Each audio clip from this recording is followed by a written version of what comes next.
avant ça, je vais faire une petite intro pour YouTube. Donc, on a décidé de faire une petite intro qu'on va rajouter au clip YouTube. Explique-nous ça. Explique les auditeurs, les personnes qui nous écoutent sur Spotify, les personnes qui sont en live. Qu'est-ce qui va se passer là? Donc, on va faire une intro pour YouTube pour faire un appel à l'action. Il y en a beaucoup qui regardent aujourd'hui nos vidéos sur YouTube, mais pas beaucoup d'abonnés. Donc, si vous écoutez déjà sur YouTube, abonnez-vous.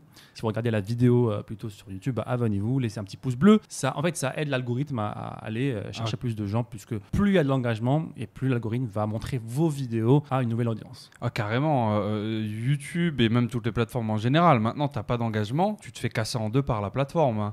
Tu finis avec 300, 400 vues. C'est ça. C'est pour ça que l'organique pour moi, donc le trafic gratuit pour moi n'est pas forcément notre chaîne principale. C'est pas du tout le cas aujourd'hui. C'est pour ça que je recommande pas aussi aux gens qui ont un budget pour investir dans la publicité, ne pas reposer toute votre stratégie sur le trafic organique, donc que ce soit YouTube, que ce soit Google, que ce soit le référencement. Et malheureusement, je vois beaucoup aujourd'hui de personnes qu'on connaît, même dans notre entourage, qui mettent tous leurs œufs dans le même panier, qui est YouTube par exemple, qui veulent être youtubeurs à tout prix. Quand ça marche pas, quand l'algorithme n'est pas favorable envers vous, malheureusement, voilà, vous risquez de perdre beaucoup de votre temps en fait sur YouTube. Ouais, être youtubeur en soi, je pense. En fait, tu t'engages, tu te définis en tant qu'entrepreneur, en tant que marketeur, en tant que professionnellement par une plateforme en fait. Alors à moins de posséder la plateforme, je me considérerais pas comme Instagrammeur, youtubeur, snapchatter ou autre en fait. T'es un marketeur, t'es un e-commerçant, t'es un affilié ou quoi que ce soit. Et YouTube, tout ça, c'est des outils en fait. Alors oui, tu peux avoir un outil où t'es un peu en plus gros focus, où t'en fais ton expertise, je pense que c'est bien. Mais de là à dire je suis un youtubeur, pour moi c'est dangereux à moins d'être dans le top 0,1% des Logan Paul ou autres, qui sont même pas des youtubeurs en soi, mais bon, peut-être qu'ils ont explosé en tant que, c'était Vine, mais après qui sont redéfinis derrière, c'était juste au final un tremplin pour eux, quoi. C'est ça, et aujourd'hui dans le marché francophone, malheureusement, dans le petit marché de la France, encore le petit marché du marketing en France, du marketing digital on va dire, quasiment tous les formateurs ou les gourous les plus connus ne sont pas forcément des marketeurs, mais ils sont des youtubeurs en fait. Et malheureusement, beaucoup de débutants qui veulent commencer, ils vont copier un petit peu ce que font ces personnes-là. Or, ces personnes-là, comme tu as dit, font partie du 0,1% des youtubeurs en fait. Donc, c'est deux choses différentes auxquelles il faut faire très attention. On ne va pas citer de nom, mais voilà, on les connaît tous, ces youtubeurs qui reposent toute leur stratégie sur YouTube. Et le pire, en fait, c'est ça qui me dérange. Eux, ils ont raison de focus sur ça, en fait, parce que c'est le 80-20 de leur marketing, en fait. En publiant des vidéos YouTube, ils vont faire des centaines de milliers de vues, des 50 millions, des 10 000 de vues, sans que ça marche pour eux. Ils ont raison de focus sur ça. Mais moi, en tant que débutant, élève qui a pris ta formation, par exemple, tu me dis de faire la même chose que toi, ce qui n'a complètement pas de sens parce que je n'ai pas de contrôle sur l'algorithme YouTube, tout simplement, en fait. Après, je sais que les gens vont dire oui, mais ça, j'ai pas de contrôle sur l'algorithme Facebook, Google, Snapchat. Si, parce que c'est moi qui contrôle la quantité de trafic, c'est moi qui contrôle le ciblage. Je sais que si je dépense X en pub, je vais atteindre X% de personnes. Donc là, c'est le marketing. Mais avec YouTube, ça se trouve, je vais passer 1 heure sur une vidéo et je vais faire 10 vues, 20 vues. Ce qui n'est pas... je pense que je suis d'accord dans ton sens. Pour moi, aujourd'hui, all-in comme ça sur YouTube, quel que soit votre business, et juste YouTube, c'est jouer au casino, sauf que le casino, il gagne 9 fois sur 10. Alors, bien sûr, tu en auras la fois où tu vas gagner toi, tu vas gagner tellement gros que ça va faire beaucoup de bruit, et du coup, tout le monde va venir jouer. Et tout le monde va se dire, oh, c'est pas mal en fait ce délire de YouTube casino là. Je vois que si je réussis, je peux avoir 1 million d'abonnés et tout. Mais aujourd'hui, il faut être réaliste. Même avoir 100K, 200K ou plus 200, 300K abonnés en partant de YouTube, en faisant que du YouTube depuis zéro, c'est du top 0,1%. C'est beaucoup plus simple, pas facile, beaucoup plus simple de lancer un quelconque business en utilisant diverses plateformes, dont comme on le dit souvent dans ce podcast et dans nos vidéos, du trafic payant.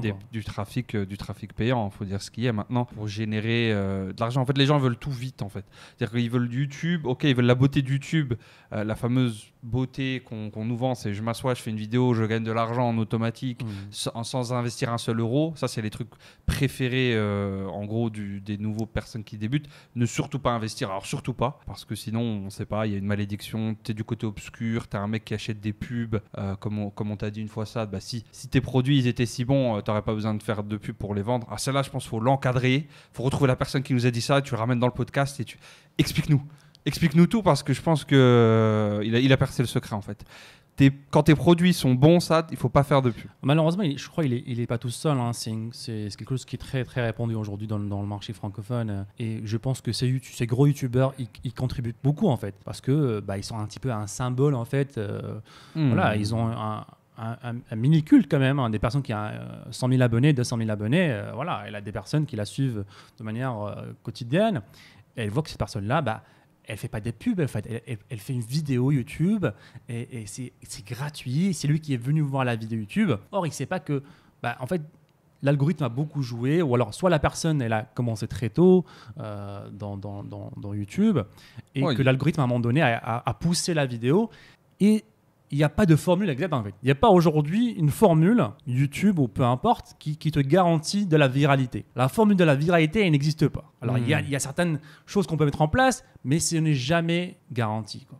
Parce qu'on connaît des personnes qui ont passé des années à publier des vidéos, qui sont très compétents, qui sont très charismatiques, qui ont la technique, qui ont le bon matos, le bon micro, la bonne caméra, mais qui vont peut-être jamais percer. Hein. Et ça se trouve là, ça fait plusieurs années qu'ils le font, et ça se trouve qu'ils vont jamais avoir la vidéo qui va exploser, faire des milliers de vues ou des millions de vues. Et c'est tout le temps comme ça, quasiment en fait. Tu as une vidéo qui explose et qui fait exploser avec toi la chaîne YouTube. Ouais, de toute façon, si je devais allouer mon temps, aujourd'hui, même en repartant de zéro, en termes d'apprentissage de compétences, en termes de temps qu'on va mettre, clairement, je me spécialiserais dans une plateforme de trafic payant et j'irai acquérir des compétences là-dessus qui sont des compétences quand même. Tu as un socle commun, tu as une méthodologie derrière, tu as une compréhension de la plateforme que tu vas avoir et que tu vas pouvoir monétiser derrière en tant que agence publicitaire ou même freelancer ou même pour tes propres produits, tes propres boutiques.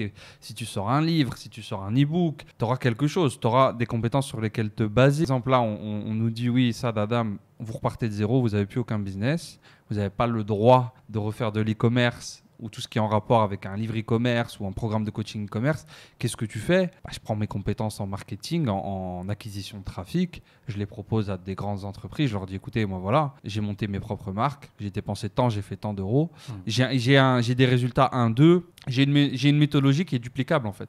Parce que comme tu as dit, voilà, tu vas pas remonter des chaînes YouTube de zéro. Après, il y en a qui arrivent à remonter des chaînes YouTube, mais c'est très... C'est une minorité, la minorité. Alors que percer, entre guillemets, les secrets basiques des plateformes d'acquisition de trafic pour générer 5-10 000 euros de chiffre d'affaires pour une entreprise en plus, c'est beaucoup plus simple, beaucoup plus duplicable pour vous sur long terme. Une vidéo virale. C'est une vraie compétence. Ouais. Donc ouais, c'était une sacrée parenthèse qu'on vient de faire. Donc là, si vous n'êêtes toujours pas abonné à la chaîne Sad Ben Mentor e-commerce et la chaîne Sad Ben Show, ça va pas le faire, les amis. Ça va pas le faire. Il faut aller s'abonner tout de suite. Tout de suite, vous gardez le podcast ouvert, vous allez sur la chaîne YouTube Sad Ben Show, Sad Ben Mentor e-commerce, vous cliquez sur s'abonner, vous cliquez sur la fameuse cloche et vous faites de nous des youtubeurs, s'il vous plaît.